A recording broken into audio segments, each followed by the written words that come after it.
Is not. say the other thing, so. Is it 7? Yep, it's just 7 now. Oh, it is. Close. Oh, my phone just switched. Make sure I turn this off. Okay, it is 7 o'clock, and I will call the February 10th, 2020 school board meeting to order. Would you please rise for the Pledge of Allegiance? I pledge allegiance to the flag of the United States of America and to the republic for which it stands, one nation, under God, indivisible, with liberty and justice for all. Hey, Anita, if you would do the roll call, please. Tom Cruise. Here. Barb Wettstein. Here. Rebecca Reber. She's excused. Myself here, Lizzie Paff. Here. Brian Wopat. Here. Gary Dunlap. Here. And Cheryl Hancock. Here. So with 6 of the 7 school board members present, I would declare a quorum. Approval of the agenda. I would note that the agenda has been posted, distributed, and sent to local media with this in mind. Are there any changes that you'd like to make? If not, I would entertain a motion to approve the agenda as published. I'll make a motion. Okay, motion and a second. Any discussion? Seeing none. All those in favor, please signify by saying aye. Aye. Opposed, nay. Motion carries. And then public participation, I don't have any cards, so we will move on to recognition and thank you, Dr. Mueller. Yeah, we have quite a few weeks coming up to recognize many of our groups around the school district. It is National FCCLA Week, which is our Family, Career, and Community Leaders of America. And they celebrate the tradition of providing personal growth and leadership opportunities to our youth. Many of this includes human services, personal and family finance, housing, interior design, nutrition, wellness, textiles, apparel, and consumer issues. So we celebrate them and all the good that they're doing. And then also, it is the week to recognize our bus drivers. We have about 40 drivers and close to 50 transportation vehicles in the district. So there's many of them to go around and thank this week. And we also want to recognize the whole transportation department. They do a great job, especially with our weather these days, and communicating with families and with each other. So thank you to Beth Hobbs and Mike Robbie and our mechanics. And oh boy, there's just, I don't want to miss anybody. And Audrey over there, she's always communicating through Facebook, and she has some really fun posts. So you should check out their Facebook page if you get a chance. And then, coming up the week of February 22nd is National FFA Week, and that's our Future Farmers of America. But it's not only about farming for them; they also do much around leadership in that. So we want to recognize them and the great instructors. The Kings do a lot with that group, so thank you to them too. And lastly, our high school robotics, they have gotten a few $500 donations to help with the building of their robot, and I'm excited to see what they're naming it this year. But we wanted to thank the Milwaukee School of Engineering, Maxwell White Plumbing, and AMS for their generous donations to make that possible. So thank you very much. That's wonderful. Any questions? Can I ask what AMS is? Haha, I knew you were going to say that. AMS, I want to say is, I know it's, oh gosh, I don't want to misspeak. Is it like a mechanical contracting company? Anyone else help me out with that? Well, that's not the AMS I know, so. Oh, That's okay. okay. Oh, no, it's not. No, but most of the, Architectural metal specialist. yes, architectural metal specialists. Oh, Yeah. okay. I knew it was around engineering because many of our engineering and plumbing groups donate towards our robotics team to help them with their supplies and building their robots. So Thank you. thank you. Thank you. Thanks, Barb. Any other questions? Okay, then moving on to reports and discussion. The first item is Project Bridge.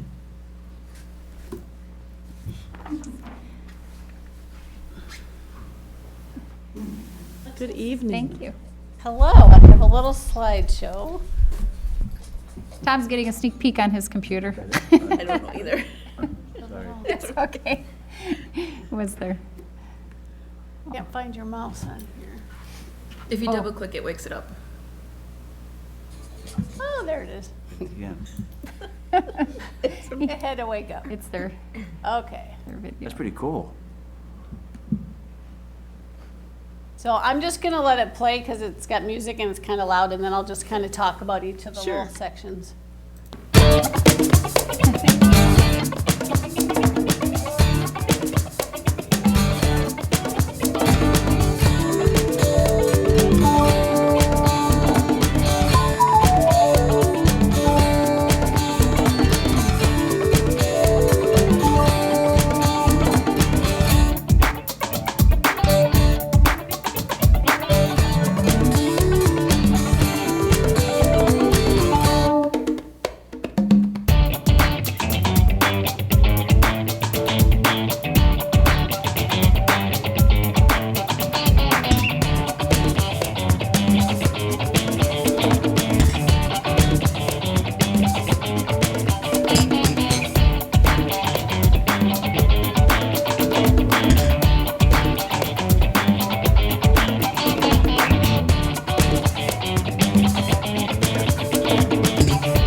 Okay, well, that was just a quick little synopsis of our group.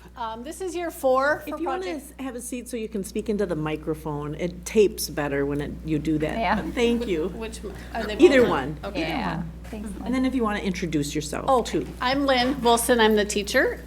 Stacy Novi, EA. So this is year 4 for Project Bridge. The group at the very beginning is the students we have this year. They are 19 and 20. And some of the stuff we do is we just hang out with our peers. And we've had to work on that with some of our students, so it's kind of neat to see the progression from, by yourself and then smiling with peers. This year, we're doing something different. We go to Ironworks once a week for our adaptive PE, and it's been amazing, really well. We do the treadmills, and then we do just a lot of different things that they balance and core work and things like that. And then as a trade-off, we go back later on in the week and we clean for them as well, because we work on those skills in our setting. We also do things like Special Festers, which is the beginning of Oktoberfest. We get to see friends that we've known here at the high school. One of the pictures had former friends that came back, so we got to see them. Homecoming, we do decorate our bus, and then we are in the parade with our bus, and they hand out stickers or candy, things like that, so that's kind of fun. We do just lots of different community things. Some of the pictures we were decorating with some group, and then we do the community Thanksgiving lunch. We help get things prepared ahead of time, and then we help serve for that. We also went to UWL, did their Adventure PE Day, where they do the rock climbing, the flying squirrel, which is really fun to see if you have never seen that before, which is where they were being lifted up into that thing, and then they like get shot across the room. It's kind of cool. Frightening. We do bowling. We went bowling and did like a Christmas party with a couple other groups, Project Live and the Risk to Resilience class out at the academy. Mall walking, which is huge in the winter when we can't do a lot of outside walks or bicycling and things like that. We go to the mall. And there's etiquette for mall walking. There's a certain way that they walk, and if we're too slow, then people literally go around us. Plus, we socialize and we get to see, like at Christmas, all those different things that are going on in the mall, so that's kind of neat. Valentine's, this week is the Big Valentine Dance we host. We have invited 17 different school districts. 14 of them have replied that they can make it this year. So with that, we have had to bring in groups to help us. A couple of the last pictures, we got together with the face class at the high school, Miss Bakeberg, and she helped us, and she has 6 ovens. We baked over probably 11 tubs of cookies, so over 500 sugar cookies that we will have at the dance that the kids can frost and decorate themselves. FFA donates the popcorn machine and the popcorn for us every year, so we do a popcorn bar where they get popcorn in a boat and they get to pick different flavored salts that they can add to it. The theater group this year has helped us make posts for like a velvet rope, because we have a photo booth, so we kind of want to get a little order to help people enter in, so they helped and they made us some posts for that. And then, since it was getting larger this year, we put in a request from Quick Trip if they would be willing to donate the bottled water and juice, and we got a donation from Quick Trip this year, so that was nice, because that's our big cost. Because otherwise, it just comes out of our budget that we have from our card company, which we really upgraded last year, and it's called Merge Card Company. And we get together with class out at the academy, and we make different greeting cards. They're in all of the schools, transportation, district office, and over in West Salem at CISA 4. So our students helped make these to finish off our little presentation. You want to do some? And you are all officially invited to the Valentine Dance. Yeah. So we hope you can make it. It's during the day. Thank you. Oh, I can't. You still have your cards online too. Yes, we do. Oh, she's, Thank you. we'll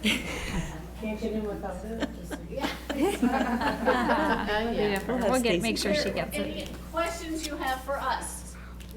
How many students do you have? I have 3 this year.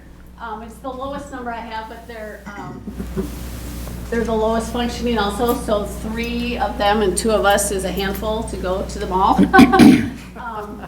The most I've had is 6, I believe, 6 or 7 when we first started, and it varies every year. Next year, I already have 5 on my list that will be with us.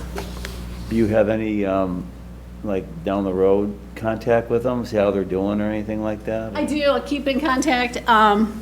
Some of them, I know, one still works out at Ace Distribution, which is nice. One works at Stony Inn, was that Yeah. the hotel right up here off of OT? So yeah, I like to, one still works at American Family Insurance.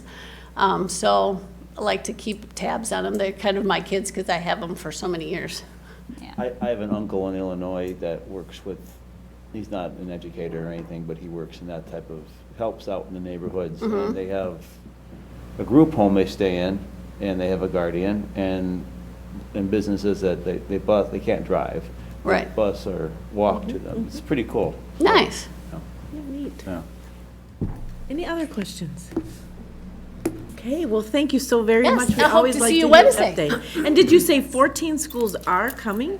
Yes. 14 have. How many people are gonna be there? At the moment, 262 bodies have RSVP'd, but then we invite our regular ed teachers to bring their classes down. So it's usually, right, last year it was probably Really close to fun. 350 that came at some point throughout the.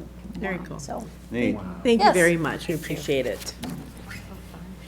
And then, the next item is the Viking Elementary 2-stage entry.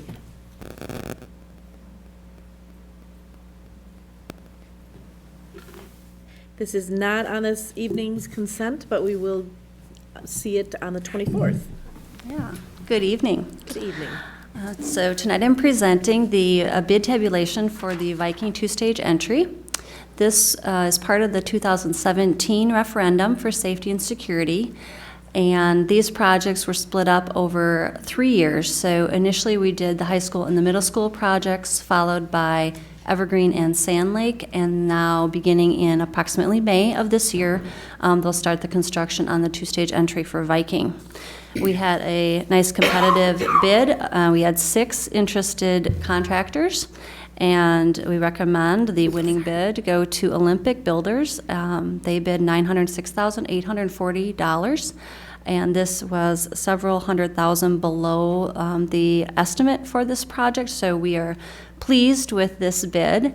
As you are aware, we've presented a number of times that many of these projects went over the initial scope, and so we've been reserving dollars within fund balance as of last June 30th to help cover this. So anything we can go under what we were originally estimating with our architect is savings to spending of fund balance. And so 906 is very much appreciated by Olympic, and we recommend to the board for the next meeting to approve the bid as proposed. Okay, are there any questions on it? Just, what was the initial estimate? Between 1.2 and 1.3. Okay. It's really good. Initial 2017, not that much. Yeah. But more recently, like the June 30th fund balance and audited numbers that we gave you, presented to you for reserve was 1.3. Okay, thank you. And that was the presentation that you and Doug did, or Doug did a couple Yep, meetings yep. ago, so. So this is Money really local. favorable. Yeah, it is. Okay, thank you. So the next item is health insurance options. I see Janice is here as well. I don't know if she's going to participate. Yes. It looks like it. Yep. Janice will join me. And if the board doesn't know Crystal Mott, she is our supervisor of business services. Raise your hand. Yep. Not new to Holmen, but new in her position, and she's here to observe this presentation tonight. Great. Welcome and congratulations, Crystal.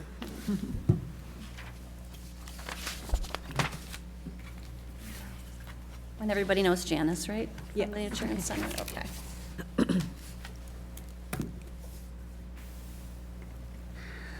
So tonight we'll be presenting on the renewal for our health insurance plan. It does renew on July 1st, and this is kind of the initial introduction to share our current plan design, remind you of what that entails and the HSA component, and then looking at what we're potentially recommending for July 1.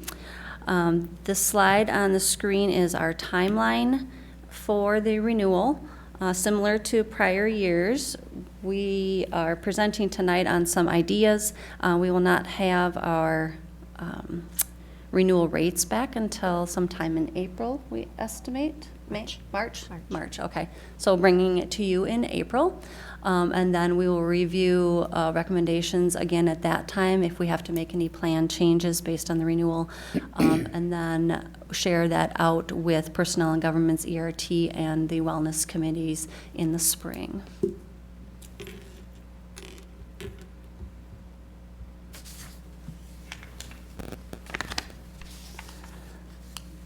This demonstrates a 2-year history of our high deductible healthcare plan with HSA, the 2018-19 and the current 19-20 plan year.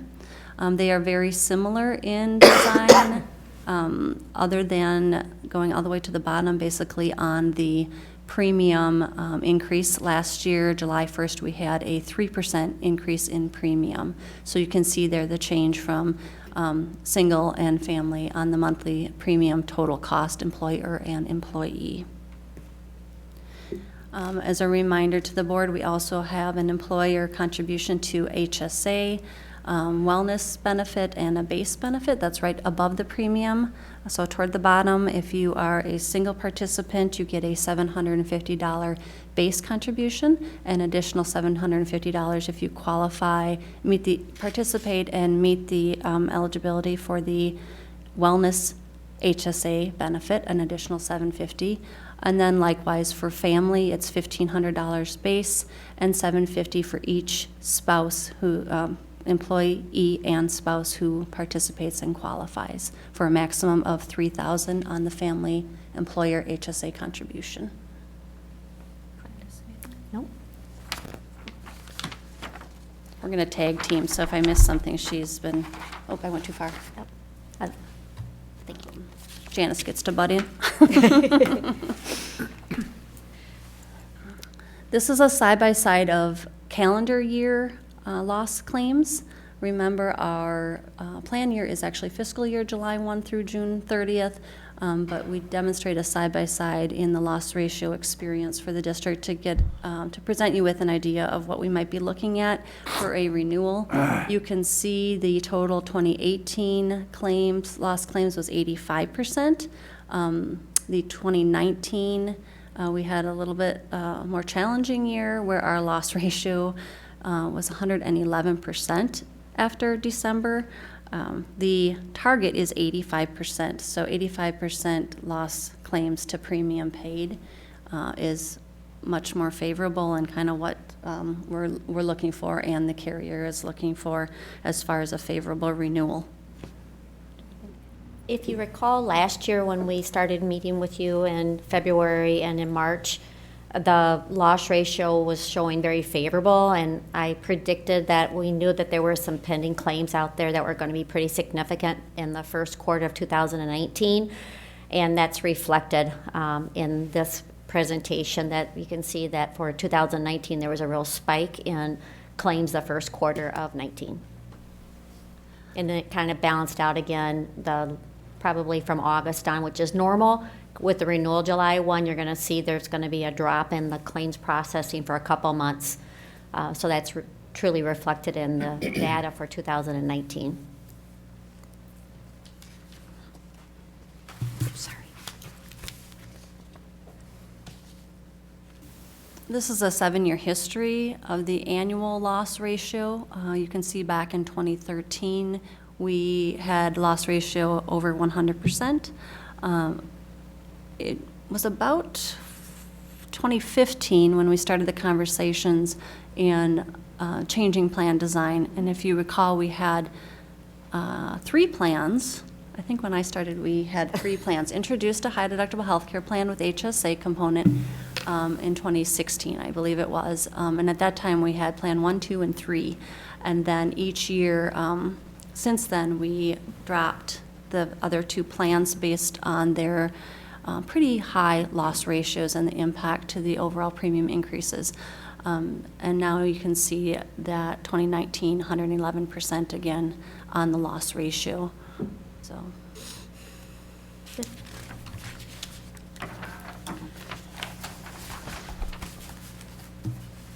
This slide represents the MVC plus 3 plan. So for comparison purposes, the district has always asked me to look at what surrounding districts are offering for the health insurance plan. So I gather that information from these districts. So this is for the July 1st of 2019 through June 30th of 2020, what their current plans are. So you can see how they compare, how the district's plan then compares to the different surrounding districts. So you have Holmen, which is the first district, and that's the same plan that Julie went through with you. And then we have GET. They have a PPO plan that's with WA Trust. La Crosse is with WCA, which is a PPO.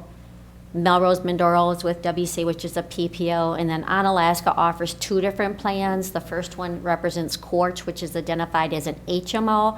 And then they have Quartz with a point of service. So going back to what the differences are, with a PPO plan, you have a much broader network, meaning you have access to multiple providers. So with a PPO plan with WCA, both Gunderson and Mayo Rochester University are all in network providers. It'd be really difficult to find a provider that's out of network. When you have a PPO, the costs are usually higher because your discounts are going to be less, but it does provide the employees and their families a broader network. So the first 4 districts listed are all PPO. And when you go to Onalaska where it says Quartz HMO, you'll see there's some savings in premium and their plan is much richer. But when you look at a Quartz HMO, that means their only access to medical services utilizing locally would be Gunderson. It does include UW providers as well, but Mayo is not in the network at all. And when you look at the Quartz point of service, in network would be the Quartz network, which is Gunderson UW system, and out of network would be Mayo or any other provider that's not in the Quartz network. So again, the employees that elect to go outside of that network would have higher deductibles and higher out-of-pocket exposure. And then Sparta, Toma, and West Salem. Sparta offers 2 different plans. The first one is with WEA, which is Mayo only in network. And then they offer a PPO, which is trust preferred, which would include both Gunderson and Mayo in network. And you can see the price differential. When you have the limited network with Mayo, the pricing, meaning the premiums are going to be less. And when you offer the trust preferred, because it is a broader network, it's reflected in the premiums. Toma is also with WCA, and it does show in and out of network. They've changed their plan, where you notice with Toma, they have 2 plans with WCA. They're both in network. So that means that Gunderson and Mayo are in, and they have no providers that are outside of the network would be covered. And West Salem has not reported back to me yet. They are with WA with a PPO plan. And the slide also represents to you if they have an HRA or an HSA, and also what the districts contribute to that premium.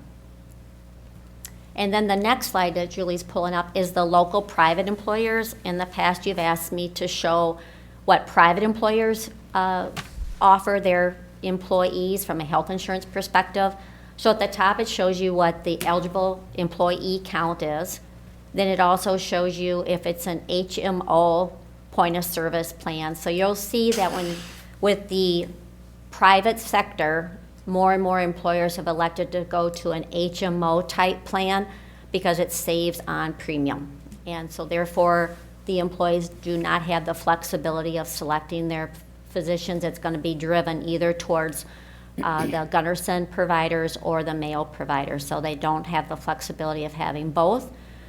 You'll also notice that the contributions are going to be significantly less. So as you look at the private sector, there's more cost shifting or cost sharing, where the employees are picking up a greater percentage of the monthly premium than they are when we look at the public sector. So that's reflected at the bottom as well.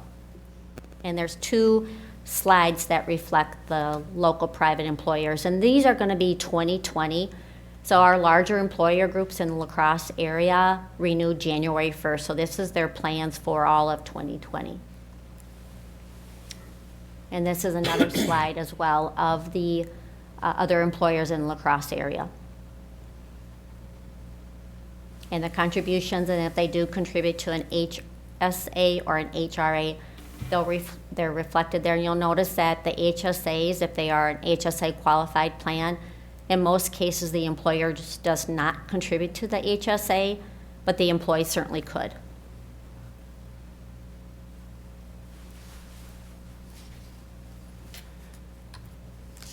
And then this is just kind of a summary of these slides from the private and public sector. So the first is the Holmen plan, the MVC plus 3. And there's only one district at that time that's offering the HMO, which is Onalaska. So of the plans, 1 out of 8 only offer a deductible that is lower than Holmen.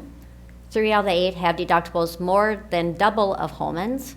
1 of the 8 offer an HRA or an HSA benefit higher than Holmen. 4 of 8 offer a higher coinsurance than Holmen's at 90%. 4 of 8 pay 80 to 85% of the premium. Holmen pays 85%. And 5 of the 8 offer a lower maximum out of pocket than Holmen. So just for kind of a summary of that data. And then when you look at the private sector, the employers all offer or provide an HMO. The employees pay a larger percentage of the monthly premium. The non-HMO plans have higher deductibles and out of pocket. So you'll notice when there was an in and out of the more or less the point of service, then the employee has greater exposure. And then that increases their maximum out-of-pocket exposure is also greater. So the private sector, the employees pay a greater percentage of their monthly premium, and their deductibles and out-of-pockets are higher.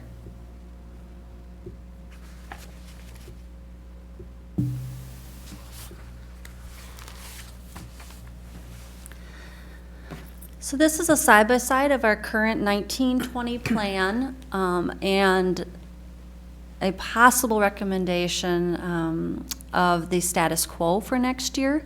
This would depend again on our renewal. So if it was favorable If it came in at our budget input variable of 3.5%, then we may be able to recommend that we don't have any changes for the 2021 plan year.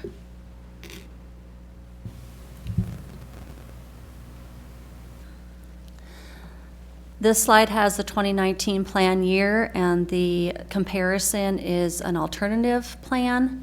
Plan design is similar. The recommended change potentially would be a change in the maximum out-of-pocket and the co-insurance amount. So if you look at line 3, the co-insurance currently is 90% in network, and the potential change would be an 80-20 co-insurance. And the max out-of-pocket, you can see there for single is currently $3,500 in network, $7,000 for family. Potential change would be an increase to $4,000 max out-of-pocket for single and $8,000 for family in network.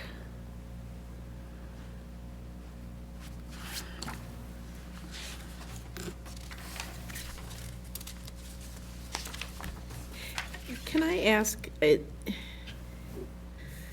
80-20, it seems like it has been a handful of years ago that we actually went to the 90.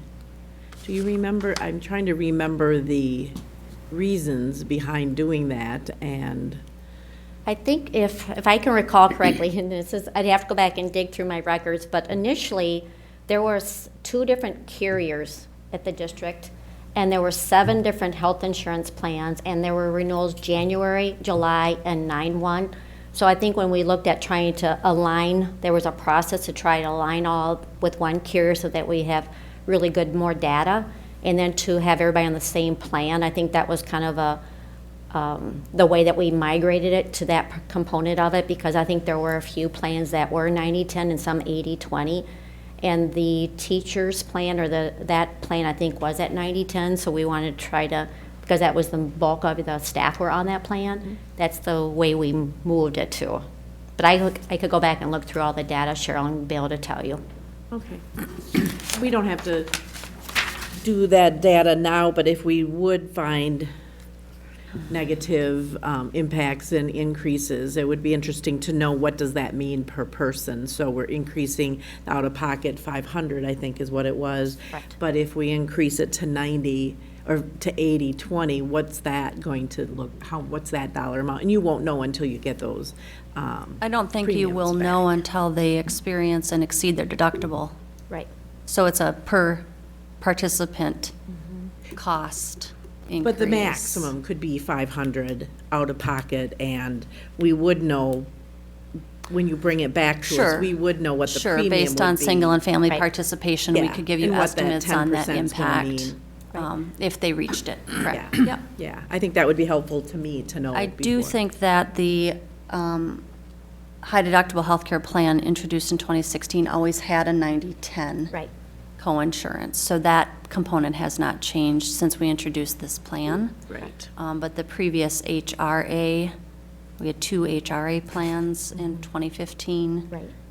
They may have had a different split.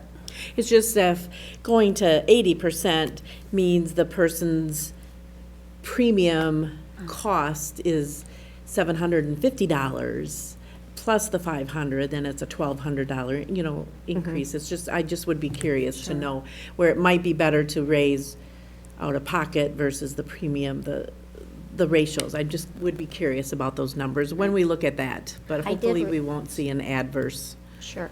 I did request a report from WSA that would show the number of members that actually have met their deductibles and Oh, yeah, that would be out-of-pockets. a good one. Because when I look at it, I want to make the changes that are least impactful.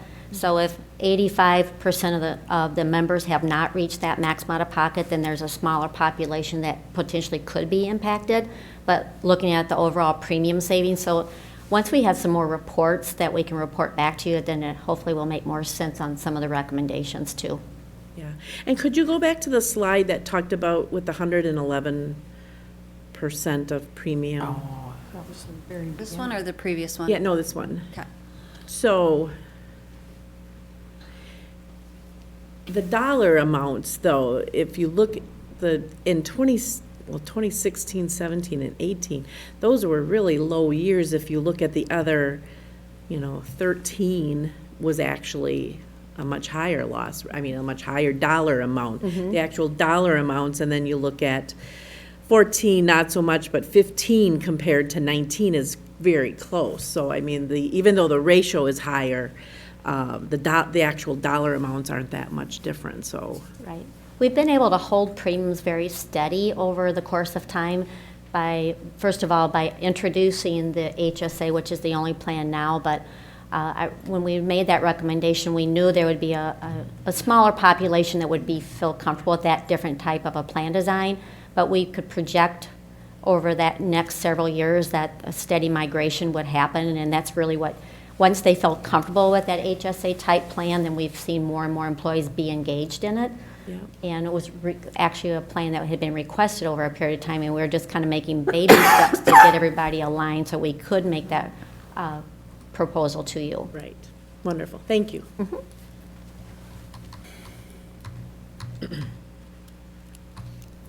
So this slide represents just what Julie had gone through with you as a potential if, depending on what the rate increase initially is delivered, is to make a modification to the co-insurance and the max out-of-pocket. And it's just really to have more consumerism in the plan, pretty common with the plan design that we have. Once a member meets their max out-of-pocket, there's no stop loss in there. That means that they're really, from that point going forward, all of their medical services, including prescriptions, are paid at 100%. So maybe they're not making as wise of decisions on where to access care and the type of care. So that was one of the reasons that we had thought about making a modification to that. The next one is to promote the teledoc, and teledoc is a feature. It's like a Skype visit with a physician, and it's a $45 per visit. So first of all, it's more convenient. The person can do it from the home, or if they have students that are not in the area, they can utilize this service versus going into a primary care, urgent care, or emergency room. And it's a $45 charge, and it's very underutilized in our area.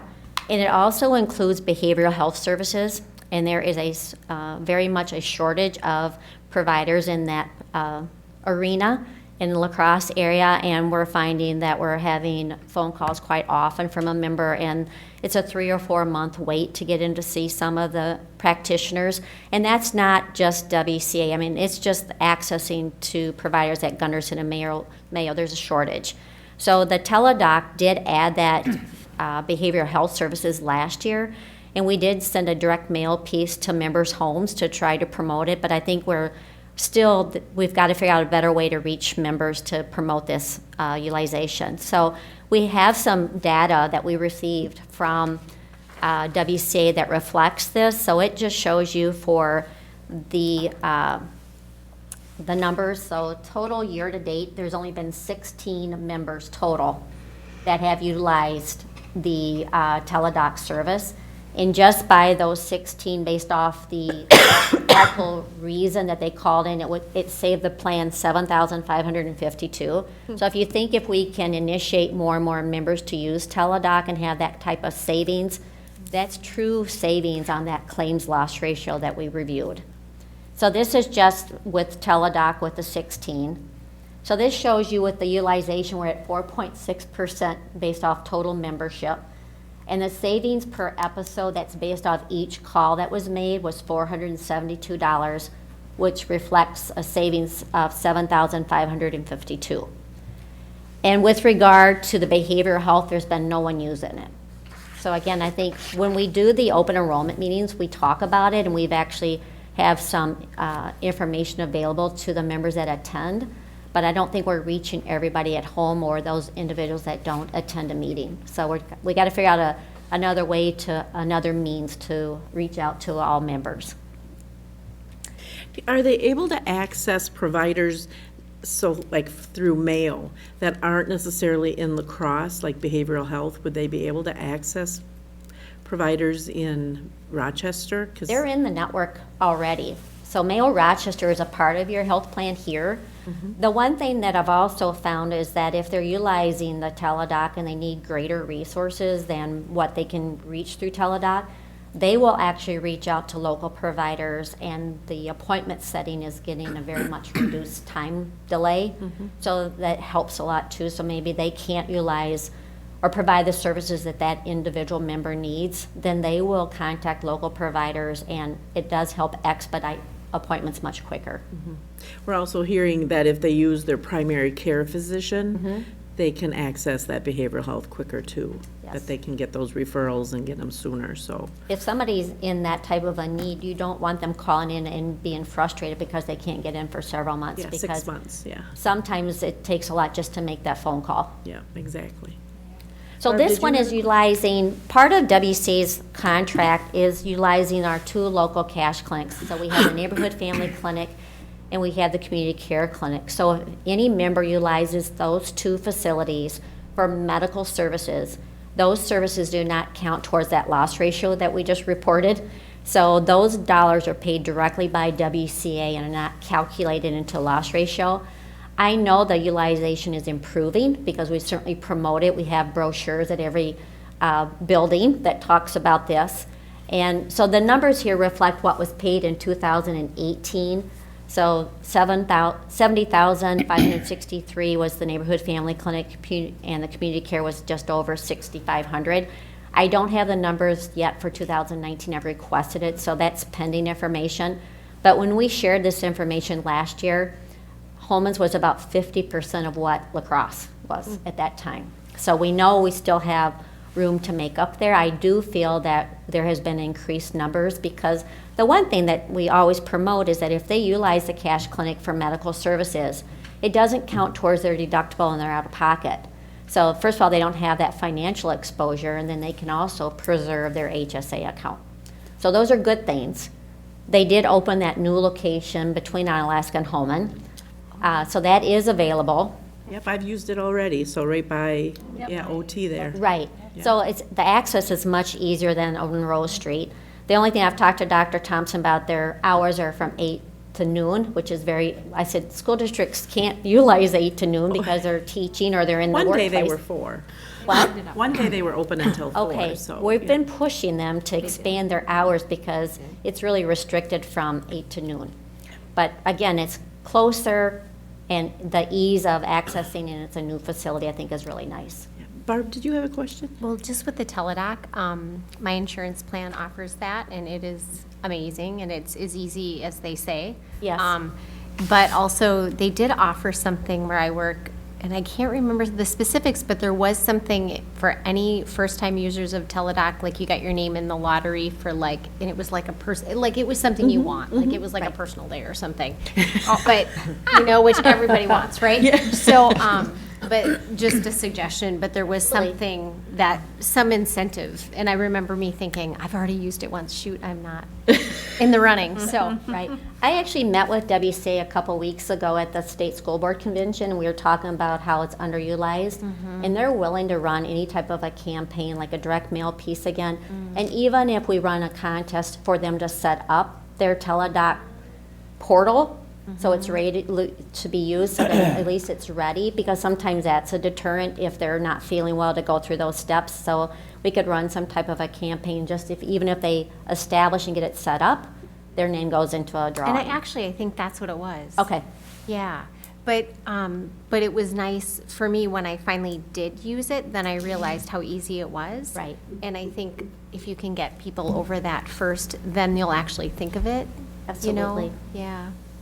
Yeah. It is a personal nice page. service. I bet you draw a lot of people that way.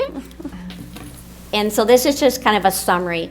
One thing I do want to point out, if you went back and you looked at the data that we provided last year, and one of the recommendations, and which was approved by the board, was to have a $500 copay for non-emergent MRIs.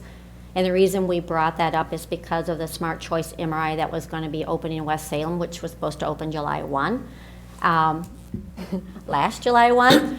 And so that way, if a member went there, they had no cost, but it also saved on the claims utilization anywhere between $4,000 to $6,000 per MRI. So every month, like reach out to Dr. Thompson to find out the status of that facility opening. And unfortunately, the building where they were going to put the MRI machine won't withhold the weight. So they're working with structural engineers to see what can be done to the building to be able to manage the weight that's associated with the MRI machines.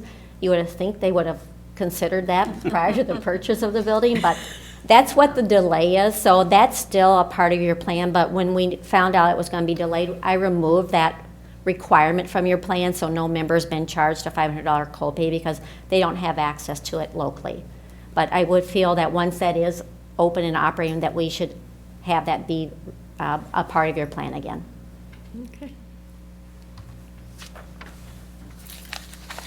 The next two slides both require updating when we get our renewal rates, but this is familiar from last year, and it just shows what the impact would be using our 3.5% variable. So impact to the single plan to the employee cost would be about $46, and again, to the impact to the employee for participant on the family plan would be $104. Again, this is at 3.5% increase in premium over current year. Using that same 3.5% increase, this is a summary of the employer impact. So the 1920 employer cost. On this slide, we also include the alternative benefit plans. So for those that are eligible to participate but choose not to enroll in the health insurance plan, they receive an alternative benefit, cash in lieu type compensation on payroll, and the total cost this year for that is $883,000. Going across that line for 1920, our health plan premium is about $4.5 million. Employer costs, the HSA employer contribution is about $760,000 with an estimated subtotal of $6.1 million. And then we also have an annual cost for health risk assessment through our Helix, and that is for our wellness HSA benefit and ABP, maximizing the ABP. That's about $41,000 every year for a combined total of almost $6.2 million. So using the 3.5% premium increase for next year, we'd be looking at just over almost $4.7 million in premium, a net impact from current year to next year of about $175,000 increase for the school district on those benefits. That'll change depending on our renewal. Any questions? Are there any questions, Tom? Yeah, I just was curious, we said, I don't remember you I'm sure you told us there was something coming up that was gonna be more impactful back in the day. What was the reason it went up so much? And that one slide, I don't know, it was a while ago with the graph, and it showed the jump up in claims. Well, from 2018 to 2019, there was quite a bit of additional high-cost claims that were in the first quarter of 2018. It's just, unfortunately, there's members that had some significant claims during that time that were being processed. Yeah, because you said we had to anticipate them, and I don't remember you ever saying that, but I'm sure Last you year, it was in big red letters. I think we had it on there because it was running so well at that time, and I knew there were some claims that had been received but not processed. Do we have any of those anticipating coming up, do you think? Not that I'm aware of. All right, thank you. Any other questions? I don't really have a question, I guess just comments. When I was reading this, under the changes that are suggested for the coming year to increase the members' coinsurance responsibility and the maximum out-of-pockets, I guess looking at it from the other side, I understand your reasoning and it makes sense when I read it, but I'm looking at it from like the standpoint of, you know, I have a daughter who just in another district went through a lot of medical testing, and it's so hard to hear. I picture some of our staff members going through the same things, like in tears, how am I gonna pay for this? And now to see this in writing, like they would have a higher, responsibility in coinsurance and have a higher out-of-pocket. It's heartbreaking because so many people struggle even to make ends meet the way it is. And to have that go up yet again, not everybody's in great health, and when people Right. have chronic illnesses, that is difficult, man. I read this and I was like, it sounds great to further promote consumerism, but on the other hand, they're getting dug into a hole of debt with healthcare that they can't dig out of. So I don't know what the answer would be. And it's That's just definitely a my- balance, because if we don't put some of these measures in place, if we need to, then the premium goes up, and that's gonna obviously hit the pocketbook too, so, And I understand Yeah, when I read your reasoning, but it's, yeah. Yep, I agree. my job to look at stuff from both sides too, and it's just, Absolutely. I don't know what the answer would be, Yeah. but. I'm just curious, just from your experience in insurance, because like everyone knows, I don't have insurance. I have a health sharing service. Is that impactful on these numbers at all? I mean, with as far as the availabilities of dollars not being used in the insurance industry anymore I don't know if that's impacting the whole game of insurance at all. I don't have any idea. Tom, I don't think it's really had that big of an impact in our area yet, because there's not a lot of activity. It's a very small population that are using those types of plans. Sure. It's what's happening is just the cost of goods and services, the medical technology, people are living longer, but unfortunately some of the means of which they are, and most of it's driven, a lot of it, the cost is driven from prescriptions. Back when I was in HR, when I would evaluate our reports for our staff, probably about 8 to 10% of the overall spend was prescriptions. And now when I evaluate some of the groups, it's 20, 25, and some are even higher than that, because it only takes a couple of members to be on a very costly medication that's really going to spike or really alter those numbers. Yeah, I can see where Anita's coming from, because I'm very blessed. I knock on wood every time I say it. There are people, I know people who do have some ongoing challenges, no doubt. Absolutely. What, again, that slide that showed the 111%, looking at that, Janice, we've had history with WCA, and, they haven't always increased our premiums dramatically when we've had those spikes. They've been good to work with, I think, in the past. But it is about, they had that good year in 2018 where they actually made a more of a profit off of us than where this year, I don't know it. I suspect it's not going to be huge numbers, so increase. So if we're looking at a 3.5, I would hope they'd recognize that they had some good years where we paid more than what, and this was just a year, and the difference between it is, so it's not a lot. If it was a consistent pattern, Absolutely. I would think that we would possibly see that, but they, have to make money too, or at least stay even. And some of it can be affected by what their other customers within their organization do too, but you look at this, and the fact is that we have been profitable for them over the past few years, so hopefully they'll keep that in mind as they look at premiums. Well, when Jay was still here, we were stepping through this all the time. Remember when we had like 4 different plans? It was just kind of a Yeah. mess. So, and I just think we really drilled down and sharpened our pencils with this. Right. And if you agree with Cheryl, if you would see a trend line that was like this, every year you had premiums versus claims, and you're not running at a very profitable margin, then I could see where you're not favorable.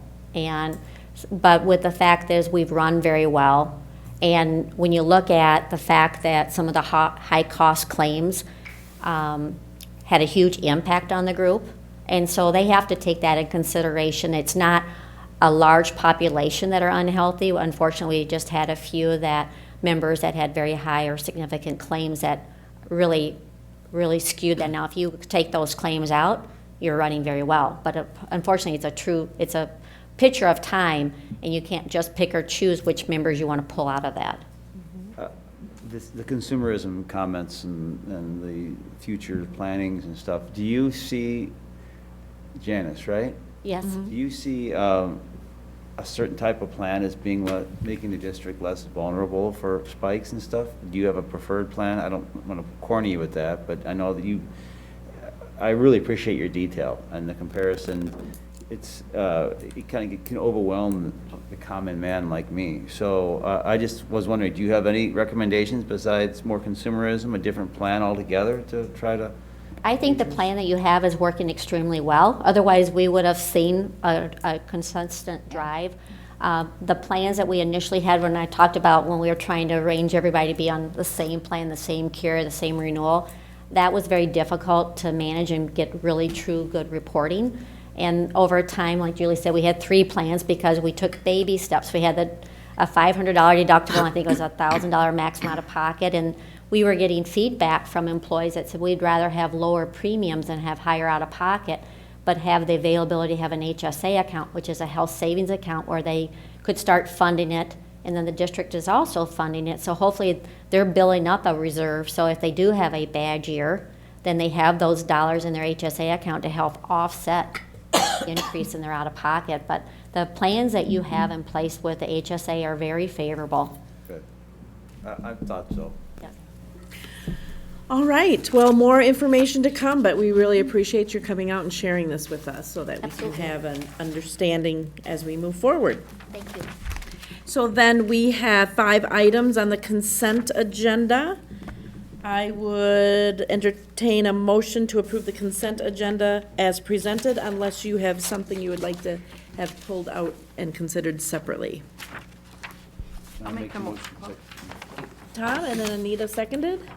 Yes. Any discussion? Okay, seeing none, all those in favor of approving the consent agenda as presented, please signify by saying aye. Aye. Opposed, nay. Motion carries. Then we will move on to board member, oh, did you have something? I'm yes. sorry. I do Yes, have yes, just you a do, quick yes. announcement. We've had a few more retirements in that I wanted to share this evening. The first one is June Strand. She's an educational assistant at our middle school, in that 13 years of service. Deb Sinclair has been with our district for 25 years. She's currently at Sand Lake and works with kids in the reading specialist. And then Roger King, he is, after 36 and a half years of service, is going to be retiring this year. So working with them through their transitions and that. So we just want to thank them for their many years of service and all that they've done and all the impact they've had on so many of our students in the district and the programs that they've been a part of. So thank you to them. Okay, thank you. So then I will move on to board reports and discussion. If you have any committee reports that you'd like to share, please do so, or any comments. So start with Tom Cruise. I talked to Chris about the bus routes and stuff, and I actually did get to talk to a bus driver. I actually know the guy, and I was concerned with him driving a little bit fast, but I didn't want to get into that. And the problem is the students are so friendly with him, and they talk to him constantly when he's getting off the bus, and I just really thought it was neat. I mean, that's a real problem he has, is connecting with the kids. And he went on and on for about close to an hour with me. And eventually I was in front of my job site, and I got there early because I was waiting for somebody else, but it worked out really well. But I finally had to say I had to go. But, I mean, yeah, he admitted that, sometimes he gets a little bit behind, so it's not a big deal, and it was fine. But I just thought that was a little bit of a cherry on the cake, as far as just, connecting with the students. So Good. anyway, that was nice to say. Okay, Barb Wetstein? Just thank you to those who are retiring for all their years of service. It's almost 80 years between the 3. It's pretty impressive.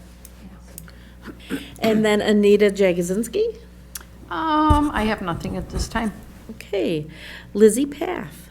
I just have a short statement. It doesn't really have to do with this meeting, but I just wanted to talk about how the high school is doing. Pretty soon, kids are going to be applying for their classes next year, and that's always a really exciting time of the year. But recently, I've been working a lot with my guidance counselor with junior meetings and just planning for the future. And I did not realize how much work the guidance counselors put into each and every student. And that was just really inspiring. I came in for my junior meeting and she had so many packets for me to help me out. She had so many online services that I could use to help me prepare for the SAT and ACT. So that was just so nice to go in and have someone who's extremely willing and ready to help you in any way that you need, especially going abroad next year. I'm trying to fit in all of my credits within this last semester here. So it's really nice to have someone cheering me on and have so many resources. So I just wanted to thank all the guidance counselors for their work. Well, thank you. I think last week was Guidance Counselor Appreciation, wasn't it? So thank you, Lizzie, for the timely comments. Thank you. Brian Wopat None at this time. and Gary Dunlap. Nope. Oh, boy, it's going to be early night. I don't have anything this evening as well. So we will just note that February 24th is our next board meeting, and we have the regular board meetings in March the 9th and the 23rd. Policies that are up for review and consideration are administrative leadership, employee safety, school-owned vehicles, data management, and the suggestions, concerns, and complaints form and process. So if you want to take a look at those and you see the committees that those are going to be considered at, let them know. Personnel and governance looks like it has a lot of work to do coming up. So just let them know if you have any concerns about those. So if there isn't anything else to come before the board, Nita, if you would do the closed session motion, please. Be it resolved that the Board of Education hereby moves to adjourn into closed session pursuant to Wisconsin Statute 19.851C for considering employment, promotion, compensation, or performance evaluation data of any public employee over which the governmental body has jurisdiction or exercises responsibility, in this case, the district administrator's evaluation. And we should do a roll call. Oh, is there a second? Second. Okay, and then a roll call vote.